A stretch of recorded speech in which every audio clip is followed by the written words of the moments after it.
go, here we go, here we go. This is it. This is Top Flight Time Machine. I'm Andy Dawson, and he is... I'm Sam Delaney. And this is part 2 of our Odyssey into Roy Keane's book, The Second Half, from 2014.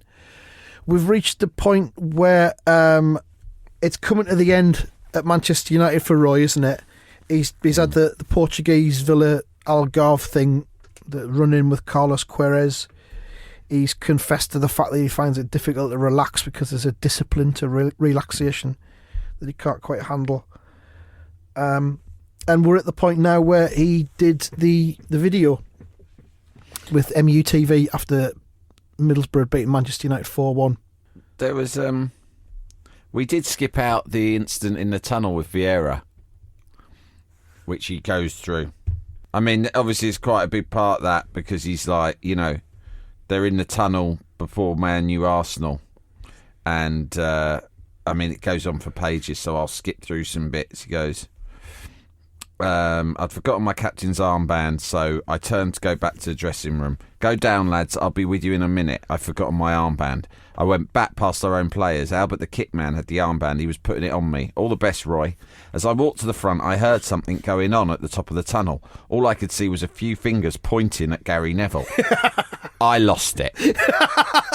No hesitation. He lost it immediately. We've already established that he's got nothing but contempt, thinly veiled contempt for the class of 92 and their bullshit. But he sees himself as a kind of a father figure to Gary Neville for some reason. He's singled Gary Neville out as his son, if you like, in this psychodrama. So they're pointing at Gary Neville and he loses it. I have to rewind a bit to set the context. Gary Neville had come to see me just after the warm-up. It was an evening kick-off. We'd just come back in the dressing room. Gary told me that some of the Arsenal players had said something to him in the tunnel, that they weren't going to take any nonsense and that they'd be waiting for him. They said there'd be none of the carry-on that had gone on the game at Old Trafford earlier in the season. There'd been a lot of kicking and argy-bargy during that game and afterwards. Phil had played instead of me that day, and he'd been running around like a kamikaze pilot, running into everybody. I think Gary was now suffering the consequences of Phil's actions. But I didn't pay much attention to what Gary said. I just said, whatever, Gary. I was getting into the zone myself. I was concentrating on my job. So that is what had already happened. The last thing I wanted was for Gary in my ear, to be in my ear hole saying, they've been shouting at me in the tunnel. My attitude was, fucking deal with it. You're not 11. But he planted a seed in my head, warning me. I was always one of the first out, so then he's gone back to get his thing. Anyway, we go back to the bit where he's seen the pushing and shoving and the pointing. I lost it. 5 seconds earlier, I'd been perfectly calm and in the zone, ready for the match. But because of what Gary had said to me, I just went, the fuckers! They are waiting for him! In italics. The fuckers! They are waiting for him! I thought they might have booted him out on the pitch, but in the tunnel, I just thought, the fuckers! He's talking about it like it's some kind of surprise attack, you know, like when the local gang jump you. And he's also when you go convinced in their estate. They waited for him to turn back to get his thing. They were too scared to do it while he was there. They saw a moment of weakness when he'd gone back for the armband. They were trying to bully Gary. They were a big team, and in the tunnel, they were even bigger. It's a very little tunnel. So I said to myself, all right, let's go. I went down there. I'd lost it, but I wasn't zoning out. I wasn't forgetting about the game. I said, we'll see you out there. I just felt they were bullying Gary. I don't think it was intimidation. It was bullying. There's a difference. If Patrick Vieira had come up to me and said, I'm going to have you, that would have been intimidation. It would have been a clash between equal personalities. But there it is. There's always a line. There's always a line that undermines someone. But and there it is. Gary was quiet. I think they were going for one of the weaker players in the team. There it is again. By weak, I don't mean it as it's usually understood. Gary was an established international. Yes, I do. He'd 60 or 70 caps. He'd played in World Cups. He'd won the Champions League and league titles. But his personality was wrong for this. If they'd been having a go at Nicky Butt or Wes Brown, I wouldn't have said anything. I'd have walked past them, probably whistling. In football, intimidation is legitimate, but bullying isn't. I never went looking for a fullback who'd never done anything to me. Fullback. It's almost disdainful. That's another thing. Yeah. He's regularly disdainful about fullbacks as like being less than footballers. I'd look for people who were in my position or were physically important for their team. I'd always thought they can give it back to me. I never went for a tricky winger or a small fullback. I'll see you out there. I said again. The fullbacks. I meant it. I love the game of football. We'd sort it out on the pitch. No hiding places. I'd read something in the match programme about the charity work Patrick supported in Senegal, where he'd been born. He'd mentioned how much he loved going back to Senegal. I said, if you love Senegal so much, why don't you fucking play for them? I think he said something smart to me about Ireland and the World Cup. It was grown men bitching. The referee, Graham Poll, said... was good. He said, just leave it, just leave it. I fucking am, I said. Just let us out. Just let us out. What was important, it didn't interfere with my performance. Let us out. Cage tiger. Fucking hell. It might have thrown them more than us. We went out and played like Brazil and we won the game 4-2. The tunnel incident was all part of the TV drama. It became entertainment, although I wasn't aware of the cameras. I was there to do a job. Win the game, get in, and get out. It was a bit like the build-up to a boxing match. Yeah. Anyway, that's his thing. He basically uses the whole thing not to have a go at Patrick Vieira, but to have a go at Gary Neville for being weak and getting embroiled in a situation that he couldn't handle. And all fullbacks. Yeah. For being less than footballers. Got fucking fullback. What's the point of a fucking fullback? Yeah, if someone's going down the wing and you're a fucking midfielder, run over there and do it yourself. Don't rely on some wee pufter.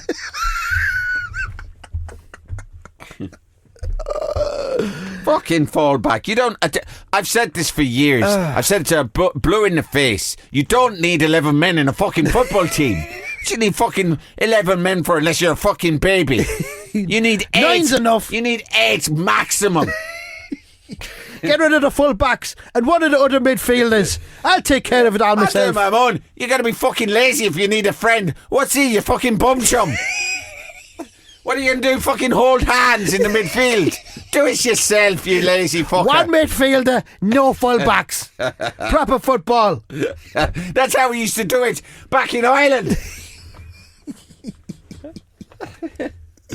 So he goes on and he does the MUTV interview where he basically castigates his entire teammates, and he gets called in, and he insists on the video being shown in front of all of his teammates, and none of them have got a problem with it. He says before this, he goes, at the back of my mind, part of me was thinking, what did I say in the video? I might have said something pretty bad for them to pull it. And even now, today, people still say, this video had to be destroyed. This video had to be destroyed. Like it was a nuclear weapon or something. Did someone drive out to the countryside and bury it into fucking ground? Or did a bomb disposal unit come and explode it? It had to be destroyed. I don't think it was destroyed, but yeah, they made him watch it with all the squad, and he asked all the players if any of them had a problem with anything he'd said about them, and they're all like, no, Roy, no, that's all good. No, nothing at all. Edwin van der Sar piped up and said something like, well, you weren't very fair about something or other, and I think Keane just went, you can fuck off, you're new. Anyone else? Anyone who's not Edwin got a problem with it? Yeah, of course the 6'6" Dutchman's gonna fucking say something. So that was kind of it, and then a couple of weeks later he was due to play in a reserve match because he was recovering from a broken foot at the time. He was supposed to play in a reserve match and he got pulled from that.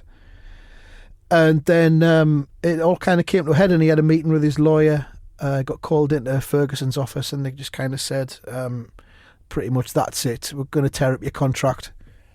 And they showed him a statement they'd prepared already, which they were going to put out. So it was already premeditated. There was no negotiation. It was like, this is it, you're finished. And the statement said, we'd like to thank Roy for his 11 and a half years at the club. And Keane says, but I'd been there 12 and a half years. Now, his biggest mistake was that he told them, he says, I went, you got 11 and a half years there. two of them, Ferguson and David Gill, were looking at each other. And I said, I've been here 12 and a half. Oh, was it 12 and a half, Roy? Oh, I wasn't sure. Was it 93 you came in? I can't remember. Yeah, I said, first year we won the double. And David Gill said, oh, right, we'll fix that. Keane should have just left that. He should have spotted that they'd got that wrong and he should have let them put it out. What, and then been able to respond to it? Well, yeah, exactly. And then there would have been a furore. They were going, they've got rid of Keane. They don't even know how many years he's been there. Yeah.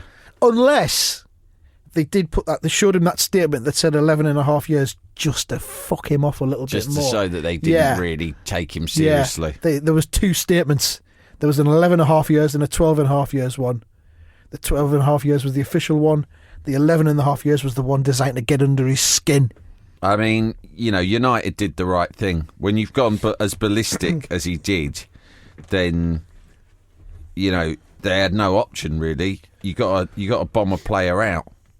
I mean, I suppose... No one's seen the video, though, have we? No one knows what he said. No, but it wasn't that. I don't think it was the video. The video was just in general. The video, it was after the video. He went mental at the manager in front of the whole squad.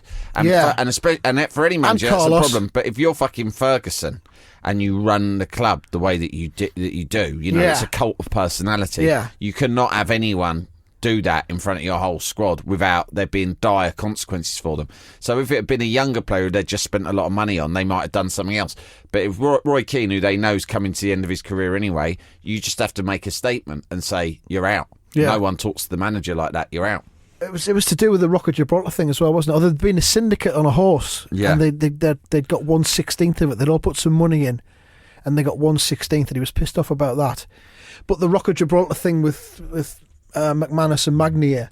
Yeah. There's a bit in the book where Keane says he got a call from a friend in Ireland and asked him to pass on a message to Ferguson to say, you won't win this. Fucking hell. So he was bombed out, but one of the things that disappointed him the most was that his club car was going to have to be returned. Oh, yeah. His Audi A8. But he got an extra 3 months out of it before he actually had to give it back once the paperwork had all been sorted out for his departure from United. He says, when the paperwork had finally been sorted and I'd given back the car, this was 3 months after the last meeting, so I got an extra 3 months out of it. I drove some fucking miles in that car. Every little victory is vital. So he'd spent 3 months. He's obviously, he'd signed for Celtic after that in the January. This was November. In the January, he signed for Celtic. So perhaps he'd been driving up and down to Glasgow from Manchester in the car, but doing a scenic route, maybe going across like the Newcastle and like through Northumberland. Some nights I'd just go down to Asda's car park and I'd just do donuts for 3 hours. Round and round and round and round and round and round. I didn't give a fuck. I'd listen to an audiobook while I was doing it. I'd drive around. On my days off, I'd just drive. I'd get out of the house and I'd drive. I didn't even know where I was going. All I knew was that I had to get somewhere as far away as I could. Get the miles on the clock of that Audi A8. Just fucking drive the fucking thing into the ground. I'd drive until I was so tired I couldn't drive no more. I'd pull over and I'd sleep. Then I'd wake up and I'd drive again. Another 8 hours. One night I ended up in Belgium. I had no idea how I got there. Jalapeño. We skip the bit where he has a pop at Quiros about loyalty, which I've mentioned on a previous podcast. He's gone, Carlos turned round and said, "You've not shown any loyalty to your teammates." I said, "Don't you talk to me about loyalty. Don't you fucking talk to me about loyalty, Carlos. You left this club after 12 months a few years ago for the Real Madrid job. Don't you dare question my loyalty. I had opportunities to go to Juventus and to Bayern Munich, so don't you question me about loyalty." And while we're at it, we spoke about training downstairs and we were just on about mixing things up a bit. And he said, "No, Roy, we need repetition. That's what we need, repetition." And I said, "Carlos, do you always make love to your wife in the same position?" Oh, God. And I think he went, "Where is this going?" I said, "You change the position, don't you, Carlos? Sometimes you have to mix... I've been watching you. Sometimes you have to mix training up a little bit. That's all I'm saying. That's coming from all the players. It's not a personal thing." That video you were in. I got some spy cameras put in. He writes, I've been watching you, Carlos. "I haven't a clue why I said that, and I still don't."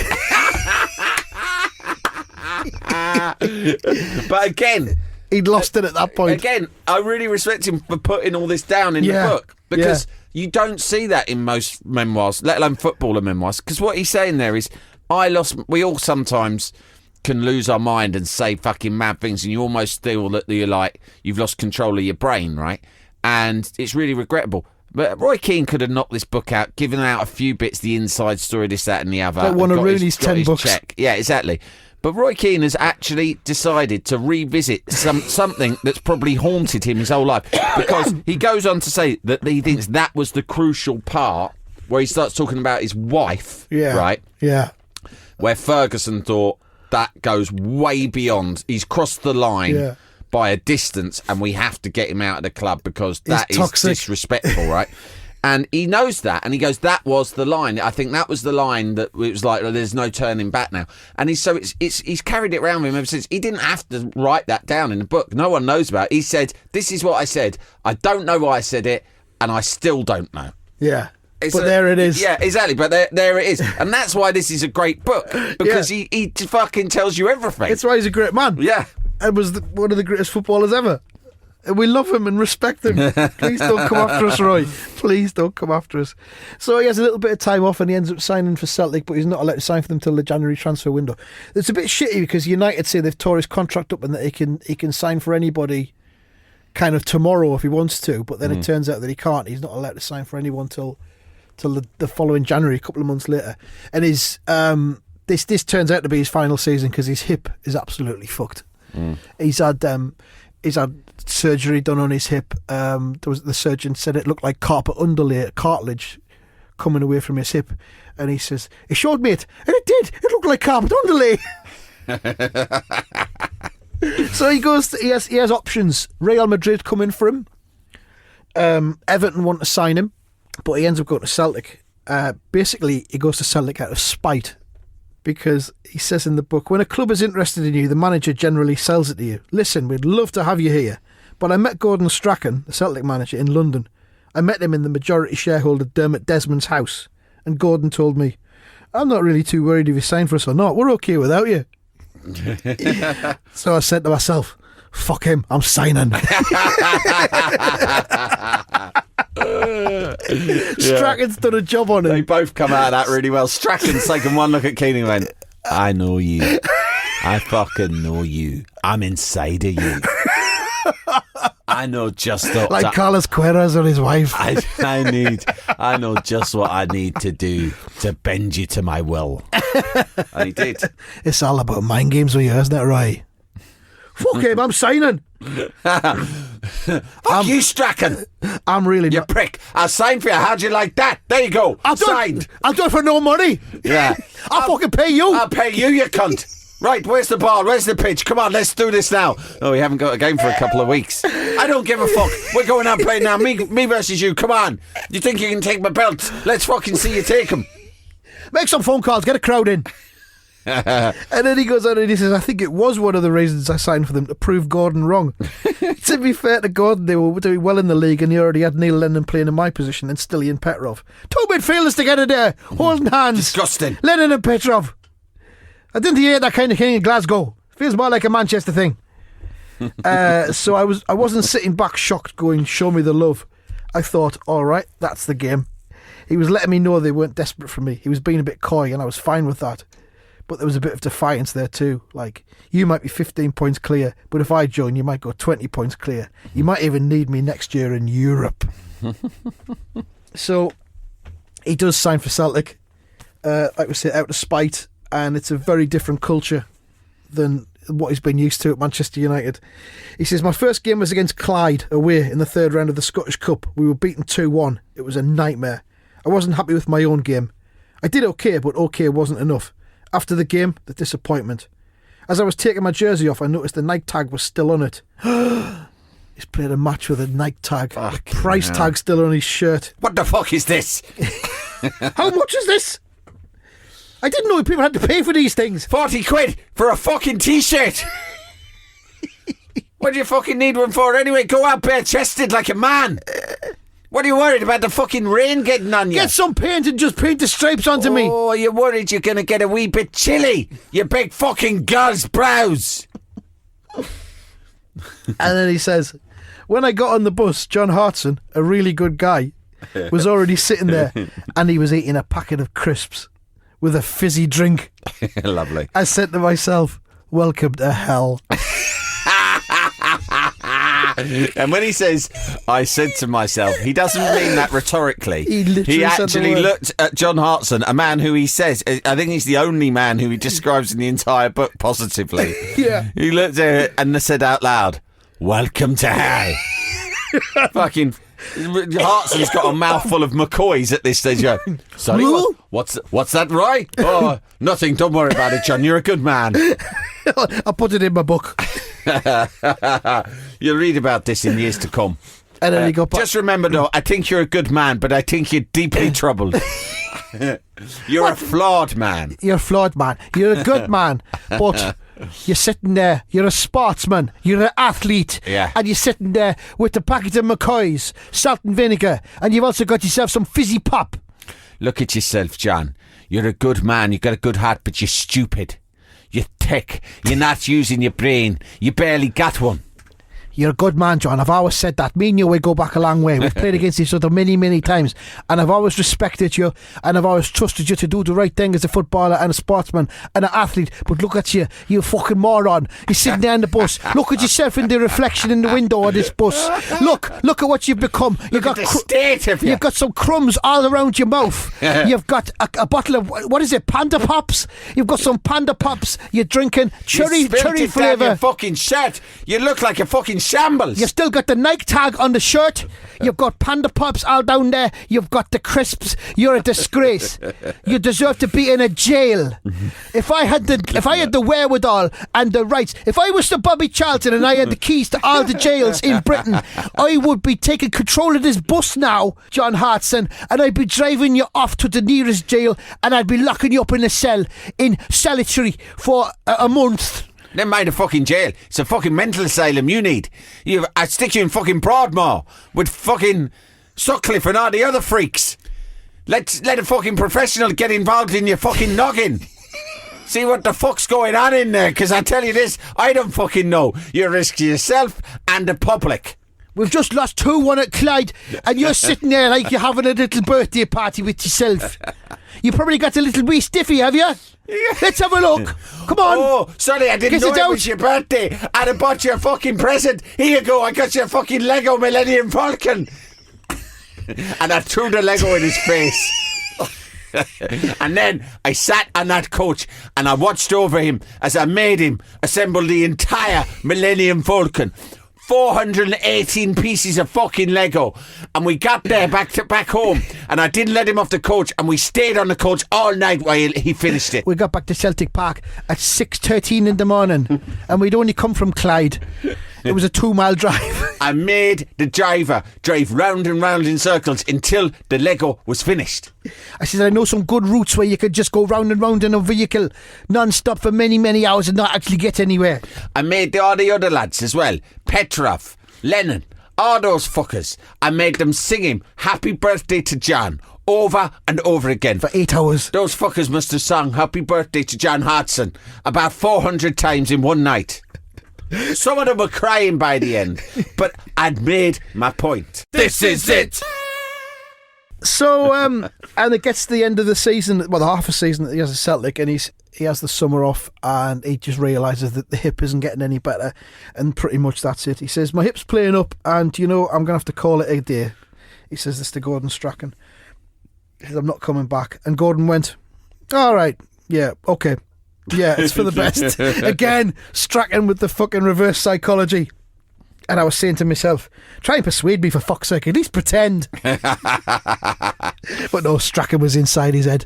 Strachan was inside him. This is it. So that's the end of the Celtic era. There's a nice little bit as well. He says, he's talking about, being a player and the sacrifices that you have to make and how you've just got to be completely and utterly dedicated to being a footballer. He says, when I was 13 or 14, Eric Hogan, a decent lad, he still plays for the over 35s in Cork. He wouldn't go training one night because he got a new skateboard. I fell out with him. We didn't speak for a year because he wouldn't go training. I always had that drive. stick your skateboard. As I matured and the situations got bigger, I'd think back to the skateboard. Stick your fucking skateboard. It's almost like, you know, in Citizen Kane, Rosebud. The skateboard is Roy Keane's Rosebud. Of all the things that Roy Keane is obsessed by and angered by and bitter about and passionate about, I wonder what his final words on his deathbed will be. What do you think it's going to be? What's he going to say? Stick your fucking skateboard.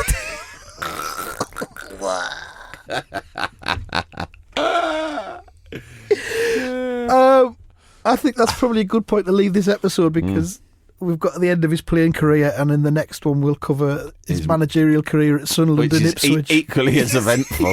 It's for different kinds of reasons. Yeah. He's a great man. He is. We need to reiterate that. If you're listening, Roy, you're a great man. We love you and respect you very much. Please don't come after us. Just remember, stick your fucking skateboard. Yeah, if you find yourselves between now and the next episode in a situation where you need to make a big life decision, just look at yourself in the mirror or the window of a bus, if you happen to be on a bus, and just say to yourself, stick your fucking skateboard. Yeah. And then as you stuff your face with a packet of McCoys and a can of Panda Pop, just take a look at yourself. And just do what you were going to do anyway. Just do the easiest thing. Don't be like Roy.